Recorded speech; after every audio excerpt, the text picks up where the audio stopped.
Lost on Dress Parade, a short story by O. Henry.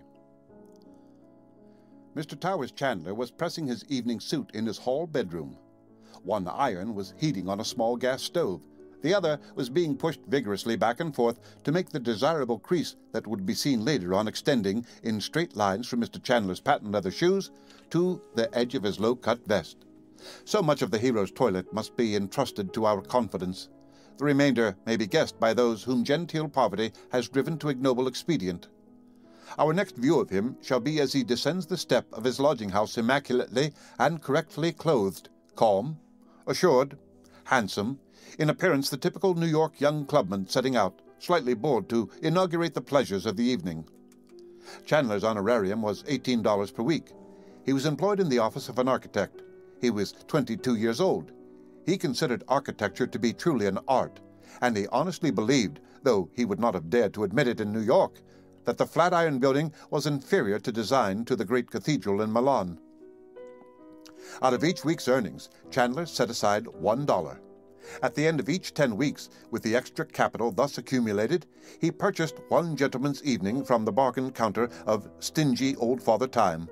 He arrayed himself in the regalia of millionaires and presidents.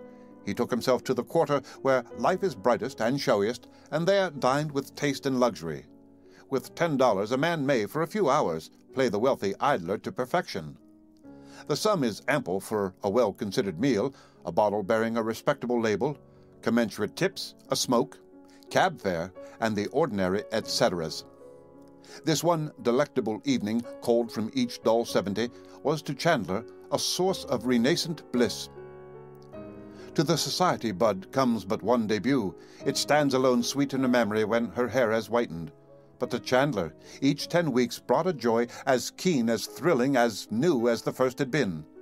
To sit among bon vivants under palms, in the swirl of concealed music, to look upon the habitués of such a paradise, and to be looked upon by them, what is a girl's first dance in short-sleeved tulle compared with this? Up Broadway, Chandler moved with a vespertine dress parade. For this evening he was an exhibit as well as a gazer. For the next 69 evenings he would be dining in cheviot and worsted at dubious table d'hôtes at whirlwind lunch counters on sandwiches and beer in his hall bedroom. He was willing to do that, for he was a true son of the great city of razzle-dazzle, and to him one evening in the limelight made up for many dark ones.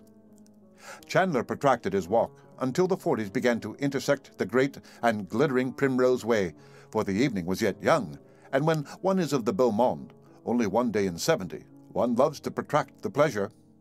Eyes bright, sinister, curious, admiring, provocative, alluring, were bent upon him, for his garb and air proclaimed him a devotee to the hour of solace and pleasure.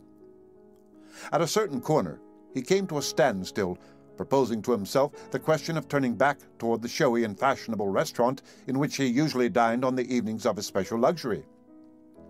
Just then a girl scuttled lightly around the corner, slipped on a patch of icy snow, and fell plump upon the sidewalk. Chandler assisted her to her feet with instant and solicitous courtesy. The girl hobbled to the wall of the building, leaned against it, and thanked him demurely. "Oh, I think my ankle is strained," she said. "It twisted when I fell." "Does it pain you much?" inquired Chandler. "Only when I rest my weight upon it. I think I'll be able to walk in a minute or two." "If I can be of any further service," suggested the young man, "I will call a cab or—" "Thank you," said the girl softly, but heartily. "I am sure you need not trouble yourself any further. It was so awkward of me, and my shoe heels are horridly common sense. I can't blame them at all." Chandler looked at the girl and found her swiftly drawing his interest. She was pretty in a refined way, and her eye was both merry and kind. She was inexpensively clothed in a plain black dress that suggested a sort of uniform such as shopgirls wear. Her glossy, dark brown hair showed its coils beneath a cheap hat of black straw, whose only ornament was a velvet ribbon and bow. She could have posed as a model for the self-respecting working girl of the best type. A sudden idea came into the head of the young architect. He would ask this girl to dine with him. Here was the element that his splendid but solitary periodic feasts had lacked. His brief season of elegant luxury would be doubly enjoyable if he could add to it a lady's society. This girl was a lady, He was sure. Her manner and speech settled that, and in spite of her extremely plain attire, he felt that he would be pleased to sit at table with her. These thoughts passed swiftly through his mind, and he decided to ask her. It was a breach of etiquette, of course, but oftentimes wage-earning girls waived formalities in matters of this kind. They were generally shrewd judges of men, and thought better of their own judgment than they did of useless conventions. His $10, discreetly expended, would enable the two to dine very well indeed. The dinner would no doubt be a wonderful experience thrown into the dull routine of the girl's life, and her lively appreciation of it would add to his own triumph and pleasure. "I think," he said to her, with frank gravity, "that your foot needs a longer rest than you suppose. Now, I am going to suggest a way in which you can give it that, and at the same time do me a favor. I was on my way to dine all by my lonely self when you came tumbling around the corner. You come with me, and we'll have a cozy dinner and a pleasant talk together, and by that time your game ankle will carry you home very nicely, I am sure." The girl looked quickly up into Chandler's clear, pleasant countenance. Her eyes twinkled once very brightly, and then she smiled ingenuously. "But we don't know each other. It wouldn't be right, would it?" she said doubtfully. "There is nothing wrong about it," said the young man candidly. "I'll introduce myself. Permit me. Mr. Towers Chandler. After our dinner, which I will try to make as pleasant as possible, I will bid you good evening, or attend you safely to your door, whichever you prefer." "But, dear me," said the girl, with a glance at Chandler's faultless attire, "in this old dress and hat." "Oh, never mind that," said Chandler cheerfully. "I'm sure you look more charming in them than anyone we shall see in the most elaborate dinner toilette." "My ankle does hurt yet," admitted the girl, attempting a limping step. "I think I will accept your invitation, Mr. Chandler. You may call me Miss Marion." "Come then, Miss Marion," said the young architect gaily, but with perfect courtesy. "You will not have far to walk. There is a very respectable and good restaurant in the next block. You will have to lean on my arm, so, and walk slowly. It is lonely dining all by oneself. I'm just a little bit glad that you slipped on the ice." When the two were established at a well-appointed table, with a promising waiter hovering in attendance, Chandler began to experience the real joy that his regular outing always brought to him. The restaurant was not so showy or pretentious as the one further down Broadway, which he always preferred, but it was nearly so. The tables were well filled with prosperous-looking diners. There was a good orchestra, playing softly enough to make conversation a possible pleasure, and the cuisine and service were beyond criticism. His companion, even in her cheap hat and dress, held herself with an air that added distinction to the natural beauty of her face and figure, and it is certain that she looked at Chandler, with his animated but self-possessed manner and his kindling and frank blue eyes, with something not far from admiration in her own charming face. Then it was that the madness of Manhattan, the frenzy of fuss and feathers, the bacillus of brag, the provincial plague of pose, seized upon Towers Chandler. He was on Broadway, surrounded by pomp and style, and there were eyes to look at him. On the stage of that comedy he had assumed to play the one-night part of a butterfly of fashion and an idler of means and taste. He was dressed for the part, and all his good angels had not the power to prevent him from acting it. So he began to prate to Miss Marion of clubs, of teas, of golf and riding, and kennels and cotillons, and tours abroad, and threw out hints of a yacht lying at Larchmont. He could see that she was vastly impressed by this vague talk, so he endorsed his pose by random insinuations concerning great wealth, and mentioned familiarly a few names that are handled reverently by the proletariat.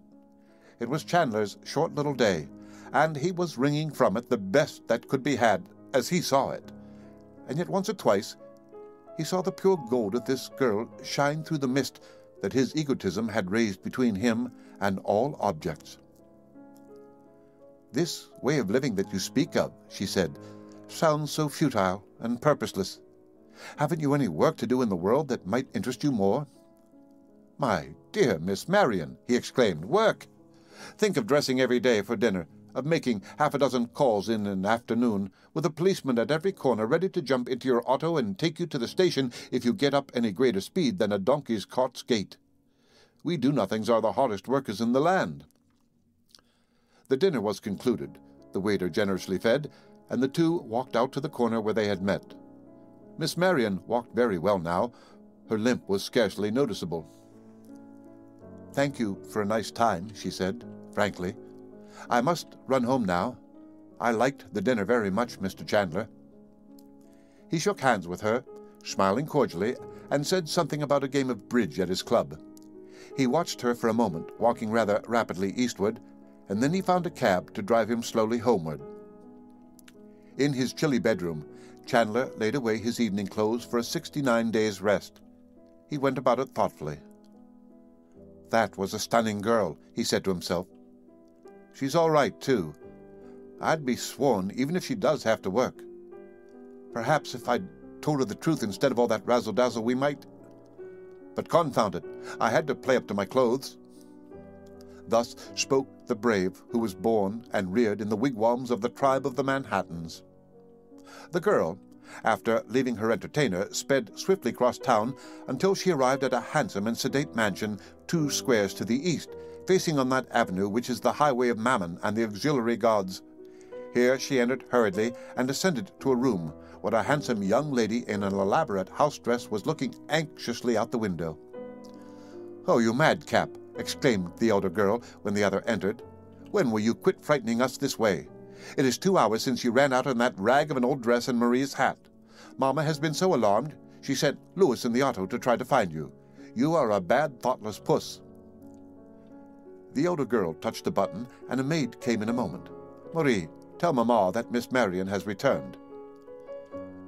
"Don't scold, sister. I only ran to Mademoiselle Theo's to tell her to use mauve insertion instead of pink. My costume and Marie's hat were just what I needed. Everyone thought I was a shop girl, I am sure." "Dinner is over, dear. You stayed so late." "I know. I slipped on the sidewalk and turned my ankle. I could not walk, so I hobbled into a restaurant and sat there until I was better. That is why I was so long." The 2 girls sat in the window seat, looking out at the lights and the stream of hurrying vehicles in the avenue. The younger one cuddled down with her head in her sister's lap. "We will have to marry some day," she said dreamily, "both of us. We have so much money that we will not be allowed to disappoint the public. Do you want me to tell you the kind of a man I could love, sis?" "Go on, you scatterbrain," smiled the other. "I could love a man with dark and kind blue eyes, who is gentle and respectful to poor girls, who is handsome and good and does not try to flirt. But I could love him only if he had an ambition, an object, some work to do in the world. I would not care how poor he was, if I could help him build his way up. But, sister dear, the kind of man we always meet, the man who lives an idle life between society and his clubs, I could not love a man like that, even if his eyes were blue, and he were ever so kind to poor girls whom he met in the street." The end of Lost on Dress Parade. A short story by O. Henry.